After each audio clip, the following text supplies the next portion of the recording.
Satu pulau, satu nafas. Akhir dualisme Samprangan dan Gel-Gel. Kemelut dua matahari. Pada pertengahan abad ke-14, langit Bali Dwipa seolah memiliki dua matahari. Di timur, Keraton Linggapura Samprangan berdiri sebagai pewaris sah tahta kakek moyang. Sementara di selatan, Sueca Lingga Arsa Pura Gel-Gel bangkit sebagai kekuatan baru yang didukung para petinggi kerajaan. Pemerintahan kembar ini menciptakan dilema. Dua raja bertahta di satu pulau, Sri Aji Dalem Semara Kapakisan di Gel-Gel dan Sri Aji Dalem Tegal Besung di Samprangan. Meski keduanya bersaudara, dualisme ini membuat roda pemerintahan kurang efektif dan menyimpan bara persaingan yang bisa membakar persatuan rakyat Bali. Solusi bijak dari Majapahit. Titik balik sejarah terjadi pada tahun 1387. Saat itu, kedua Raja Bali memenuhi undangan Raja Majapahit, Sri Maharaja Hayam Wuruk, untuk merayakan Hari Raya Chaitra Pada. Di tanah leluhur Majapahit inilah sebuah solusi agung lahir.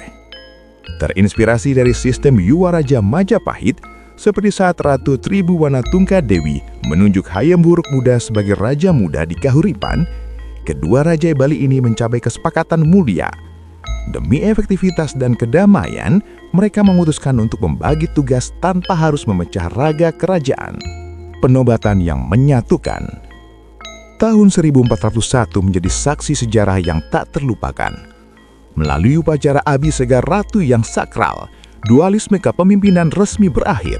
Secara etika dan usia, Sri Aji Dalem Semara Kapakisan dinobatkan sebagai Raja Utama yang berkedudukan di Gel-Gel.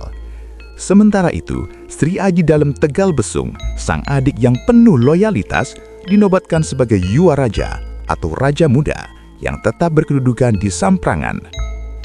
Penobatan ini bukan sekedar jabatan, melainkan janji suci untuk menjaga Bali sebagai satu kesatuan yang utuh.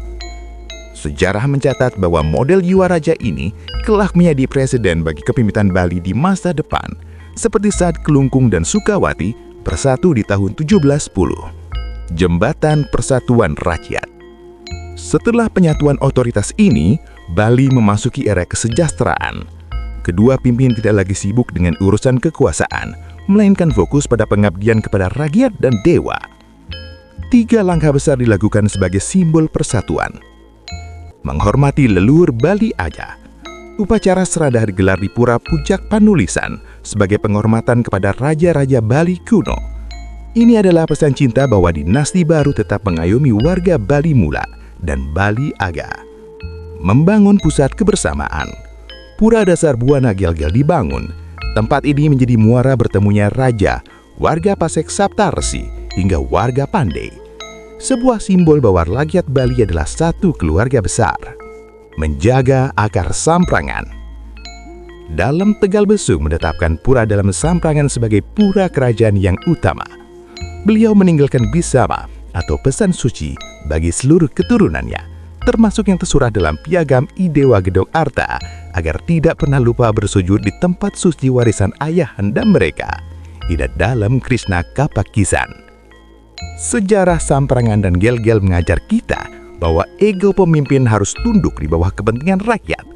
Melalui lembaga Yuwaraja, Sri Aji Dalem Semara Kapakisan dan Sri Aji Dalem Tegal Besung membuktikan bahwa kekuatan sejati tidak terletak pada siapa yang paling tinggi, melainkan bagaimana keharmonisan dijaga. Pura Dalem Samprangan hingga kini masih berdiri tegak, menjadi saksi bisu sebuah janji kesetiaan yang tak luntur oleh waktu. Sebuah warisan yang mengingatkan kita semua bahwa Bali adalah pulau yang dibangun di atas pondasi persatuan dan penghormatan kepada akar sejarah. Dukung terus pelestarian sejarah Nusantara dengan cara klik like, tinggalkan komen terbaik Anda, dan share video ini ke teman-teman pecinta sejarah lainnya. Setiap dukungan Anda membantu kami terus menghidupkan kembali kisah-kisah agung dari masa lalu yang hampir terlupakan. Rahayu, Rahayu, Rahayu.